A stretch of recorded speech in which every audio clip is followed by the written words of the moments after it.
HOA Karen called the cops for my grandson trespassing. Our lake house. HOA got sued and lost their home. Why would a kid get accused of trespassing on his own family's lake house? That was the question burning through my mind as I drove faster than I should have down Route 4, hands tied on the steering wheel, breath shaky. My phone had exploded with missed calls. Sheriff's office, my neighbor Claire, and finally 14-year-old grandson Evan, his voice trembling. "Grandpa, there's a lady here. She's yelling at me and called the police. She says I broke into your lake house." My hands gripped the wheel tighter. The hell? This wasn't just any house. It was our house. My wife and I bought that cabin 25 years ago with the inheritance she got from her dad. We'd restored it board by board, turned it into a family treasure. My daughter grew up catching frogs there. Evan learned to fish off that dock. We weren't some tourists renting on Airbnb. We owned the place. And yet some HOA Karen, some busybody who thought screaming louder made her right, had the audacity to accuse my grandson of trespassing. By the time I pulled up, the scene looked like a bad sitcom turned sour. There she was planted like a boulder in front of the porch. Obese, red-faced, sweat dripping down her temples, one hand gripping a clipboard like it was a weapon of war. She wore a navy vest that looked vaguely official but screamed cosplay up close, with a patch that said HOA Operations like she was leading a raid. She'd barricaded the front gate with a plastic cone and 2 lawn chairs. I kid you not. 2 deputies stood nearby, unsure what to do. Evan sat on the porch steps, fishing rod by his side, cheeks flushed. "This is private HOA property," Karen barked before I even stepped out of the truck. The boy refused to identify himself and claimed the shack was his. I had to call it in. For safety. I was halfway between laughter and a full-blown coronary. "Ma'am," I said, slow and steady, "that boy is my grandson. And this shack is our deeded property, purchased outright in 1999. You just called the cops on a child for sitting on his own porch." Karen didn't flinch. "We have new HOA rules. No unsupervised minors. Especially not on this lakefront. We're dealing with a string of thefts." And he matched the profile. Twist 1 hit me like a slap. This woman had changed the HOA boundaries last month. Quietly redrawn the map during a bogus vote at one of those emergency meetings no one knew about, annexing 3 houses near the lake into their jurisdiction, ours included. And, conveniently, it happened while I was in the hospital recovering from knee surgery. I'd ignored the mailed flyer. I thought it was a joke. Turns out, Karen wasn't kidding. But here's the kicker: our house wasn't even eligible for annexation. The original land title was excluded from any HOA regulation due to a conservation easement signed in 1971. That thing had teeth. Federal protection level teeth. I pulled the laminated deed copy from my glove box like a magician yanking a rabbit out of a hat and stormed toward the deputy. "Take a look, officer. This land isn't governed by any HOA, and I want a record of this call. I'm filing harassment charges." Karen went pale then, red then back to pale. She sputtered, "Well, it's not like I hurt him. You falsely accused a minor. You locked him out of his own home. You trespassed on my porch. And you impersonated authority." She wheeled on me. "We've been trying to clean up this lake for everyone's good. Too many renters, too many unsupervised teens, and don't even get me started on the fireworks last week." I cut her off. "You know who lit those fireworks? Your nephew. I have it on my trail cam." Twist 2 landed. Her jaw dropped.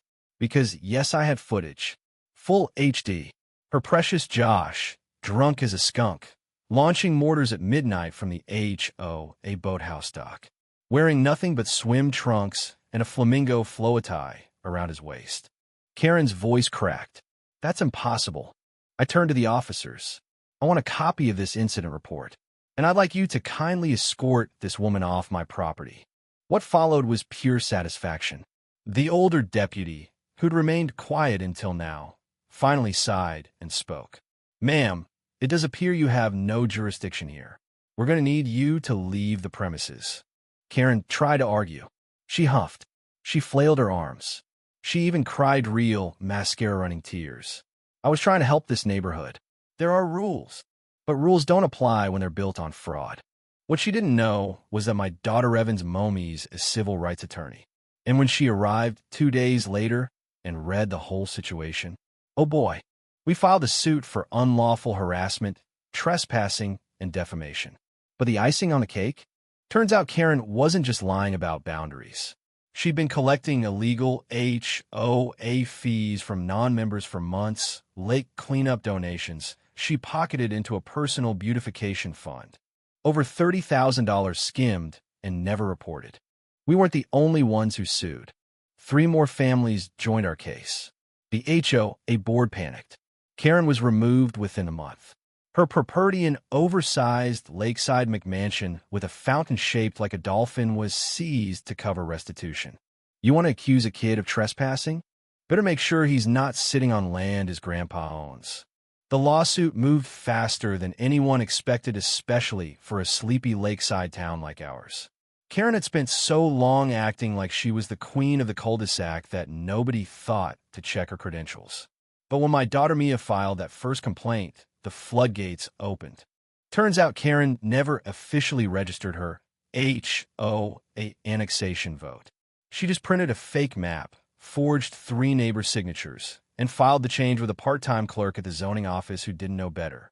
When the county reviewed the claim, they nullified it within days. That alone would have been enough to disband the HOA's expansion attempt. But it didn't stop there. A forensic accountant hired by one of our co-plaintiffs discovered that Karen had set up a personal LLC under the name Lakeside Renewal Fund. On paper, it sounded noble: dock repairs, trash collection, invasive species treatment. But in practice, she'd used it to pay for landscaping around her house, personal spa days, and even a backyard hot tub labeled on the invoice as water therapy equipment. And remember those lake cleanup fees she charged? They were never approved. Half the residents she charged weren't even technically in the HOA to begin with. And the kicker? When she fined the Garcias $200 for their non-regulation kayaks, she actually resold those very same kayaks at a private garage sale the next week. The courtroom showdown was something else.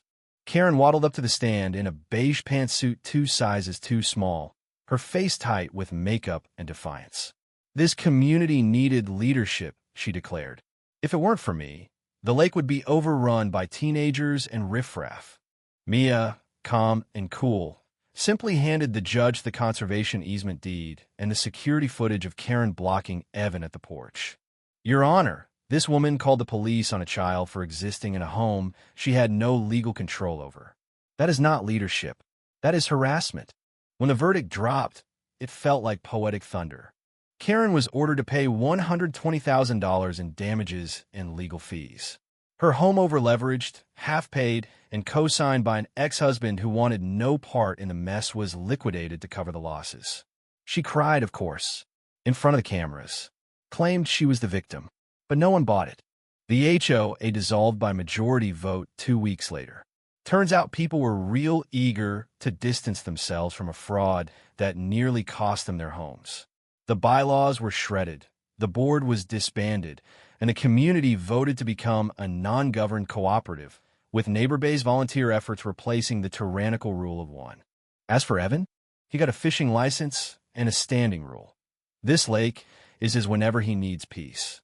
The porch he sat on that day, we repainted it, left the cracked chair untouched as a reminder, and added a handmade wooden sign. He lives here, Karen. But it wasn't just about revenge. We rebuilt something stronger. The families that once kept to themselves started helping each other. Monthly potlucks, cleanups that didn't come with fake fines. We even put up a new dock together with all the kids, Evan included, driving the first nail. And Karen? Last I heard, she was living in a rental apartment across town. No HOA, just a mailbox, a cat, and a whole lot of silence. Sometimes karma doesn't knock. Sometimes it drags a pontoon boat straight through your illusions and leaves you gasping. So let me ask you something. Was she just trying to protect the community? Or did she finally learn the difference between authority and abuse? The end.